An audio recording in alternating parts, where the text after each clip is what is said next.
तुम्हारी सबसे प्रिय वस्तु हमको दे दो। तो सबसे प्रिय उनका अपना बेटा था। उन्होंने कहा सबसे प्रिय तो हमारा बेटा है, बोले उसको हमको दो। तो वो छुरी लेकर के अपने बेटे को लेकर के गए प्रभु के स्थान पर, आंख बंद की और छुरी चलाना चाहा। और कहते हैं कि उसी समय दुम्बा, जो वहां पर शब्द है, भेड़ अथवा बकरी, जो बकरा जो भी होता, वो जब उन्होंने आंख खोला तो वो था और लड़का बच गया था। तुम्हारा ऐसा कैसा मजहब है कि हमारे दूसरे मजहब वाले के हृदय को पीड़ा पहुंचा करके अपने मजहब में तुम रह सकोगे। गाय हमारी माता है और बहुत बड़ी आस्था हमारी उसके साथ जुड़ी हुई है।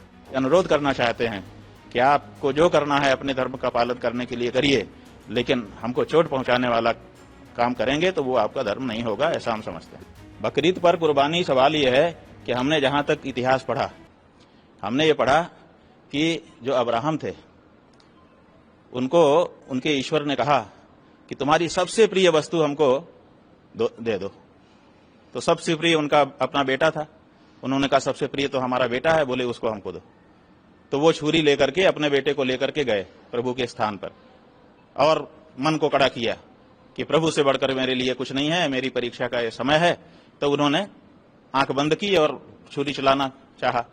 और कहते हैं कि उसी समय दुम्बा, जो वहां पर शब्द है, भेड़ अथवा बकरी, जो बकरा जो भी होता, वो जब उन्होंने आंख खोला तो वो था और लड़का बच गया था।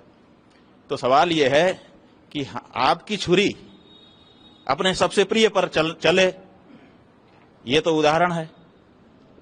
और वो दुम्बा अगर वहां आए छुरी के नीचे तो वो ईश्वर का भेजा हुआ होना चाहिए। आपका खरीद करके ले जाया गया कैसे स्वीकार हो सकेगा?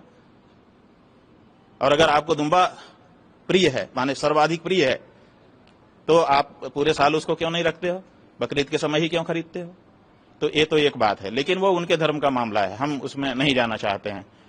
जो तार्किक रूप से हमारे मस्तिष्क में जो बात आती है, वो प्रश्न आता है कि ये कैसी बात है कि जब कहा ईश्वर ने कि सबसे प्रिय वस्तु को कुर्बान करो, तो सबसे प्रिय को कुर्बान करना चाहिए। जिसको आज ही हमने खरीदा, आज ही हमने उसको समर्पित कर दिया, तो उसमें कहां ये बात आई? लेकिन हम इस पे अपनी तरफ से टिप्पणी नहीं करना चाहेंगे, क्योंकि वो उनका मामला है, उनके मजहब का मामला है। लेकिन हमारा ये कहना है कि तुम्हारा ऐसा कैसा मजहब है कि हमारे दूसरे मजहब वाले के हृदय को पीड़ा पहुंचा करके अपने मजहब में तुम रह सकोगे। गाय हमारी माता है और बहुत बड़ी आस्था हमारी उसके साथ जुड़ी हुई है। तो आप हमारे ही देश में रह रहे हो। हमारे देश मतलब आपका भी देश है, हमारा ही है, ऐसा हम नहीं कह रहे हैं, लेकिन हमारा भी है, आपका भी है, तो हम भी हमारा कहेंगे, आप भी आप हमारा कहेंगे। तो हमारे देश में आप रह करके और हमारे को ही चोट पहुंचा रहे हो, हमारी गाय को और हमारे बछड़े बैल को काट करके कुर्बानी के नाम पर। तब कभी ईश्वर नहीं खुश होता है ऐसे काम से कि किसी को चोट पहुंचा करके, किसी को दुख पहुंचा करके आप ये करो। तो हम इसीलिए उस मजहब को मानने वाले जो लोग हैं, उनके साथ बिना किसी प्रकार की घृणा द्वेष के उनसे अनुरोध करना चाहते हैं कि आपको जो करना है अपने धर्म का पालन करने के लिए करिए, लेकिन हमको चोट पहुंचाने वाला काम करेंगे तो वो आपका धर्म नहीं होगा, ऐसा हम समझते हैं। कई लोग अब ये कह रहे हैं, भाजपा के लोग भी हैं, जो कि आप केक स्वरूप केक बनाकर उसको काट। नहीं, केक भी नहीं, खबरदार, ये नहीं हो सकता है। आप मूर्ति को भी अगर जिबह करेंगे तो वो भी हमको पीड़ा पहुंचाएगा। आप चित्र को भी अगर फाड़ेंगे वो भी हमको पीड़ा पहुंचाता है। जब प्रधानमंत्री का पुतला फूंका जाता है तो क्यों पुलिस वाले FIR करते हैं पुतला फूंकने वाले के ऊपर? कागज ही तो जलाते हैं, पुआल ही तो थोड़ा सा जलाते हैं, लेकिन फिर उनके ऊपर तो FIR हो जाती है। क्यों हो जाती है? तो आप, कोई भाजपा का नेता ऐसा कैसे कह सकता है कि आप पुतला बना करके जिबह कर दीजिए? ये नहीं, ये भी उतना ही गलत है जितना प्रत्यक्ष है। इसलिए सच्चाई ये है कि आपको अपने धर्म के अनुसार जीना चाहिए।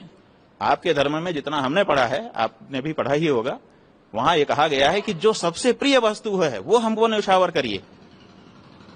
आप वो करके दिखाइए। अब वो नहीं कर रहे हैं आप जो है वो बकरा ला के रख दे रहे हैं।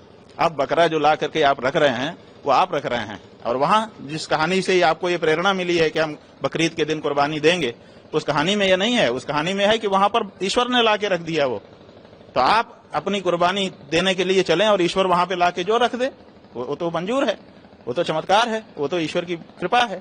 लेकिन हम खरीद के ले जाएंगे और काट देंगे, ये कहाँ का नियम है? तो ये बिल्कुल समझ में न आने वाली बात है। लेकिन अगर वो कर भी रहे हैं तो फिलहाल हमारा इतना ही कहना, देखिए भारत देश में बकरा हो, चाहे भेड़ा हो, चाहे ऊंट हो, चाहे कोई भी पशु हो, धार्मिक कारण से काटा नहीं जा सकता। ये जो धार्मिक कारण से ये लोग कह रहे हैं ना हम कुर्बानी देंगे, भारत के कानून के विरुद्ध है और भारत की सरकार की असफलता है ये कि भारत की सरकार इसको नहीं रोक सकती है। हमारे यहाँ भी वैदिक यज्ञ होते हैं, उनमें पशु आलभन होता है, उसको तो बंद कर दिया पूरे देश में। कोई पंडित नहीं कर सकता आज की तिथि में कि धार्मिक कारण से आप बलिदान नहीं कर सकते, तो फिर ये क्यों हो रहा है? तो भारत सरकार इस मामले में असफल है कि वो कानून बना के रखी हुई है लेकिन उसका पालन नहीं करवा पा रही है।